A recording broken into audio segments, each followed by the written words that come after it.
ಕ್ರಿಸ್ಪಿಯಾಗಿ ರೆಡಿಯಾಗಿದೆ ಕೋಡುಬಳೆ ಅಂತ. ತುಂಬಾ ಕ್ವಿಕ್ಕಾಗಿ ಆಗ್ತದೆ, ಇದು ತುಂಬ ಬೇಗ ಆಗ್ತದೆ, ಅಷ್ಟೇ ಕ್ರಿಸ್ಪಿಯಾಗಿರ್ತದೆ. ಇದನ್ನೊಂದು ಡಬ್ಬದಲ್ಲಿ ಹಾಕಿಟ್ರೆ ನಮಗೆ ಎಷ್ಟು ದಿವಸ ಬೇಕಾದರೆ ಇಟ್ಕೊಳ್ಬೋದು, ತುಂಬ ರುಚಿಯಾಗಿ ಸಹ ಇರ್ತದೆ. ಈಗ ಇದನ್ನು ಯಾವ ರೀತಿಯಾಗಿ ಮಾಡೋದಂತ ಫುಲ್ ವಿಡಿಯೋನ ನೋಡುವ ಬನ್ನಿ. ಈಗ ಸ್ಟಾರ್ಟ್ ಮಾಡುವ ನಾವು. Hi friends, good evening. ಹೇಗಿದ್ರೆ ಎಲ್ಲರೂ?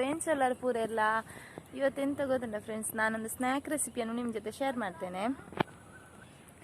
ಅಂದರೆ ನಾವು ಕೋಡುಬಳೆ ಅಂತ ಹೇಳ್ತೇವಲ್ಲ, ಅದನ್ನು ಯಾವ ರೀತಿಯಾಗಿ ಸುಲಭದಲ್ಲಿ ಯಾವ ರೀತಿಯಾಗಿ ಮಾಡ್ಬೋದು ಅಂತ ಹೇಳ್ತೇನೆ. ಅಂದರೆ ಇದಕ್ಕೆ ತುಂಬ ಸಾಮಗ್ರಿ ಅಂತ ಬೇಡ, ಸ್ವಲ್ಪ ಸಾಕು. ಮತ್ತೆಂತಂದರೆ ಇದು ತುಂಬ ಬೇಗನೆ ಆಗ್ತದೆ, ಕ್ವಿಕ್ಕಾಗಿ ಮಾಡ್ಕೊಳ್ಬೋದು ನಾವು ಇದನ್ನು. ಮತ್ತು ಅಷ್ಟೇ ಕ್ರಿಸ್ಪಿಯಾಗಿ ತುಂಬ ಟೇಸ್ಟಿಯಾಗಿ ಇರ್ತದೆ. ಅದನ್ನು ಯಾವ ರೀತಿಯಾಗಿ ಮಾಡೋದು ಅಂತ ಇವತ್ತು ನಿಮ್ಮ ಜೊತೆ ಶೇರ್ ಮಾಡ್ತೇನೆ. ಹಾಗೆ ಇವತ್ತಿನ ವಿಡಿಯೋ ಇಷ್ಟ ಆದರೆ ಪ್ಲೀಸ್ ಲೈಕ್ ಮಾಡಿ. ಹಾಗೂ ಇದೇ ಮೊದಲಿನ ಬಾರಿ ನನ್ನ ವಿಡಿಯೋ ನೋಡ್ತಿದ್ರೆ ಪ್ಲೀಸ್ ಸಬ್ಸ್ಕ್ರೈಬ್ ಮಾಡಿ ಫ್ರೆಂಡ್ಸ್. ಮೊದಲಿಂದಾಗಿ ನಾವೀಗ ಒಂದು ಪಾತ್ರೆ ಬಿಸಿಯಾದಾಗ ನೀರನ್ನು ಹಾಕಿಕೊಳ್ಳುವ. ನಾನಿಲ್ಲಿ 2 ಕಪ್ಪಿನಷ್ಟು ನೀರನ್ನು ಹಾಕಿಕೊಳ್ತಾ ಇದ್ದೇನೆ ನೋಡಿ. ಮೊದಲಿಂದಾಗಿ 2 ಕಪ್, ಈ ಕಪ್ಪಲ್ಲಿ 2 ಕಪ್ಪಿನಷ್ಟು ನೀರನ್ನು ಹಾಕ್ಕೊಳ್ತಾ ಇದ್ದೇನೆ. ಈಗ ನಾವು ಅದಕ್ಕೆ ಸ್ವಲ್ಪ ಎಳ್ಳನ್ನು ಹಾಕಿಕೊಳ್ಳುವ. ನಾನಿಲ್ಲಿ ಅರ್ಧ ಚಮಚದಷ್ಟು ಬಿಳಿ ಎಳ್ಳು ತಗೊಂಡಿದ್ದೇನೆ, ಕಪ್ಪು ಎಳ್ಳು ಸಹ ಹಾಕ್ಕೊಳ್ಬೋದು. ಮತ್ತು ನಾನು ಇದಕ್ಕೆ ಅರ್ಧ ಚಮಚದಷ್ಟು ಮೆಣಸಿನ ಹುಡಿ, ಖಾರ ಸ್ವಲ್ಪ ಜಾಸ್ತಿ ಬೇಕಾದರೆ ಜಾಸ್ತಿ ಹಾಕ್ಕೊಳ್ಬೋದು. ಈಗೊಂದು 1/4 ಚಮಚದಷ್ಟು ಜೀರಿಗೆ ತಗೊಂಡಿದ್ದೇನೆ. ಮತ್ತೆ ಈಗೊಂದು 1/4 ಚಮಚದಷ್ಟು ಹಿಂಗು. ಈಗ ಅದನ್ನೆಲ್ಲ ಚೆನ್ನಾಗಿ ತಿರುಗಿಸಿಕೊಳ್ಳುವ. ಮತ್ತು ಈಗ ಇದಕ್ಕೆ ನಾನು ರುಚಿಗೆ ತಕ್ಕಷ್ಟು ಉಪ್ಪು ಹಾಕಿಕೊಳ್ತಾ ಇದ್ದೇನೆ ನೋಡಿ ನಮಗೆ. ಮತ್ತು ಇದು ನೀರು ಕುದಿಯುವಾಗ ಇದಕ್ಕೆ ನಾವು ಅಕ್ಕಿ ಹಿಟ್ಟು ಹಾಕ್ಕೊಳ್ಬೇಕು. ನಾನಿಲ್ಲಿ 1 ಕಪ್ಪಿನಷ್ಟು ಅಕ್ಕಿ ಹಿಟ್ಟು ತಗೊಂಡಿದ್ದೇನೆ. 1 ಕಪ್ ಅಕ್ಕಿ ಹಿಟ್ಟಿಗೆ 2 ಕಪ್ ನೀರು, ಆ ರೀತಿ ಮೆಷರ್ಮೆಂಟ್.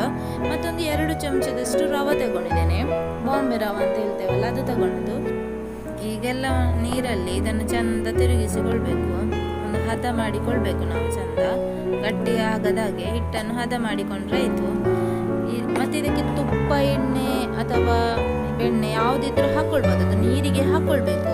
ನನಗಿಲ್ಲಿ ಅದು ಹಾಕಲಿಕ್ಕೆ ಬಿಟ್ಟು ಹೋಗಿತ್ತು, ನಾನು ಮತ್ತೆ ಹಾಕ್ಕೊಂಡದ್ದು ನೋಡಿ. ನಾನೀಗಿಲ್ಲಿ 1 ಚಮಚದಷ್ಟು ತುಪ್ಪವನ್ನು ಹಾಕಿಕೊಳ್ತಾ ಇದ್ದೇನೆ. ಈಗ ಅದನ್ನೆಲ್ಲ ಹಾಕಿ ಹದ ಮಾಡಿ ಸ್ವಲ್ಪ ಹೊತ್ತು ಹಾಗೆ ಬಿಡಬೇಕು ಬಿಸಿ ಆಗಲಿಕ್ಕೆ.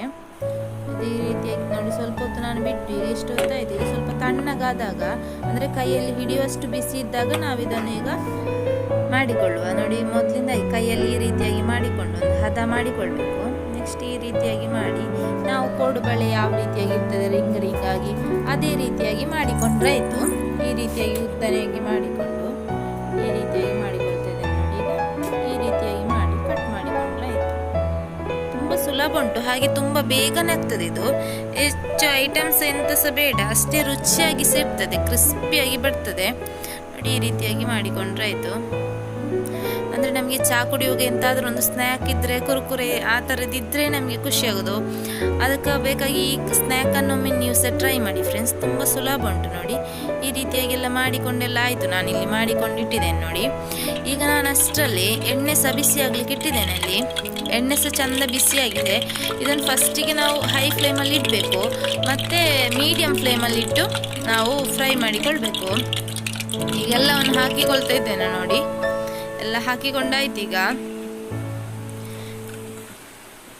ಇದು ಫಸ್ಟಿಗೆ ಹೀಗೆ ಫುಲ್ ನೊರೆ ಬರ್ತಿರ್ತದೆ, ಅಂದರೆ ನೊರೆಲ್ಲ ನಿಂತಾಗ ಇದು ಚಂದ ಫ್ರೈ ಆಗಿದೆ ಅಂತ ಅರ್ಥ.